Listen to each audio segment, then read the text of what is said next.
Ndaramukije kandi ni Chris Ndikumana. Iyi ni yanyigisho niko ndaha abantu bafashe ingingo yo kwakira Yesu umwami n'umukiza. Kino ni igice c'icenda. Uno munsi rero kuvuga ku vyerekeye igihe c'Imana, kuko urumva iyo usenze hari igihe Imana ikwemerera, ariko igihe c'Imana camara igihe c'Imana. Imana ntiza imbere kandi izicerewe, igiza gihe cayo. Ikibazo rero kikunda kuhaba nuko isaha y'Imana usanga itandukanye n'isaha yacu, ugasanga rero biratugora kurindira igihe c'Imana biragoye. Kubera iki? Muri uwo mwanya urindiriye hagati y'Imana yemeye n'Imana ibikora hariho ikigeragezo co kurindira. Nico gituma dukwiye kusenga Imana idushoboze. Nivyo Imana yukwemereye, mugabo ni wihangane. Ni nk'ifunguro uriko urateka, urashobora kumva ushonje, uvuye ukazi ushonje, ugaca uteka, ugakata, ugahwata ibiraya, ugashaka amavuta mu safuriya, hanyuma wanze kuvanga vyose ugaca ushaka umuriro, ugaca urindira ko bisha. Bishobora gufata isaha kugira bishe. Mugabo iyo saha uyimara ushonje, nubwo ushonje urihangana kugira urindire ko bisha. Hari igihe uvuga uti mbo je nashonje ndarizo nyama, ugasanga uri inyama zirimwo inzoka, ugasanga wamerewe nayo mu nda kubera iki? Kubera inzara. Rero ni vyiza kurindira ko bisha kugira ubifungure bimeze neza. Kanabege mu vyego igoze, kamuvye igoze y'icenda ngene Mike abwira Corine kuvyerekeye igihe c'Imana. Mike, mbe wambonye nashitse?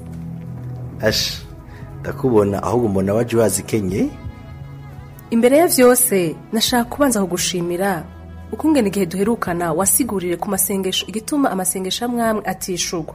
Ariko no ndacafise ikibazo kuvyerekeye igihe Imana yishurirako.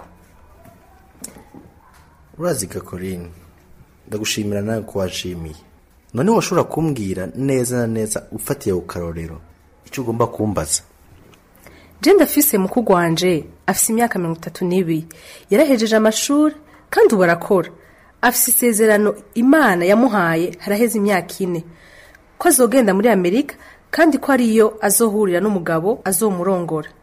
Imyaka irahera atarugi ruruguruka, aramaze gucika intege, kandi no mu vy'impwemu agenda adendebukirwa. None wewe uvyiyumvira kwiki? Ikibonekeza nuko we adatahura ivyerekeye igihe c'Imana.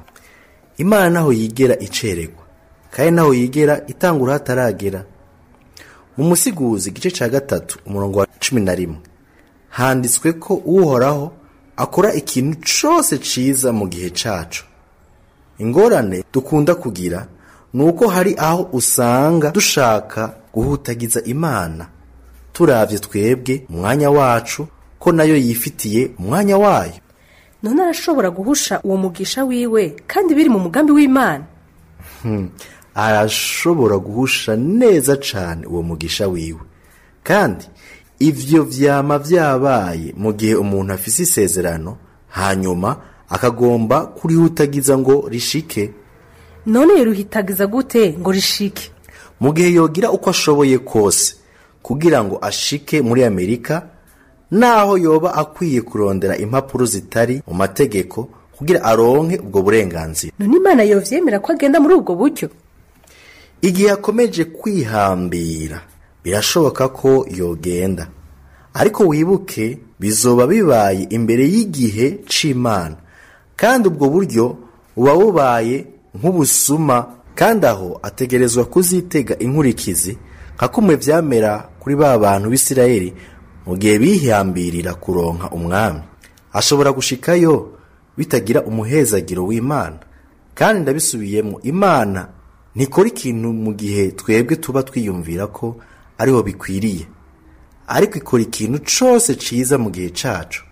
Kandi unyumve, igihe c'Imana gishitse, Imana niyo ica ibikora nyene ubwayo. Yarungika abamarayika bayo, kandi imiryango izokwiyugurura atangorane ihabaye. Ingorane nkuru ihagaze mu kurindira wihanganye kandi uriko urabisengera. Ariko igihe c'Imana kigeze, ni nka kurya ufyonda kuri buto itara rigaca ryiyasa ryonyene. Mike, imbere yuko ugenda banza umbwire ico wiyumvira ku bavuga ko Satani ashobora kubuza imigisha y'Imana. Jewe novuga gusa ko ari abatazi ububasha bw'Imana, kandi na cane cane kuko batazi na gatonya ibirwanishwa dukoresha. Kuko Bibiliya ivuga mu Bikorinto ba kabiri igice c'10 umurongo wa 4 ko ibigwanishwa vy'intambara yacu atari ivyo mu buryo bw'umubiri, ariko kubw'Imana bifise ububasha bwo gushingura karimbi, kandi igihe tugwanije wa mugwanizi azoduhunga, nkuko tubisoma muri Yakobo gice ca 4 umurongo w'7.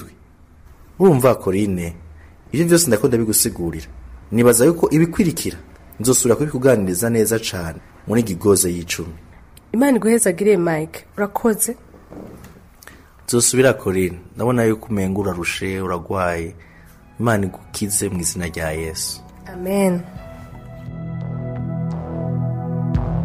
Nkuko muvyumvise neza ko tamajambo menshi yo kuvuga kuri Gigoze y'icenda, kuko vy'ukuri birumvikana yuko ari abantu bata patience, bata kwihangana, bakagerageza kunyarutsa, ariko ikiye c'Imana nico ciza. Wewe ukwanyumviriza, senga ariko urindire ko Imana ishitsa ivyo yakwemereye bijanye n'amasezerano yayo, bijanye n'ijambo ryayo ku gihe cayo. Ikintu ca mbere kigoye mu nzira y'agakiza ni ukumenya kwihangana no kurindira isaha y'Imana. Reka rero tuzobandanya mu gice c'10 twumve aya ni mabanga dukeneye gutahura cyane cyane kuri mwebwe mu gitangura.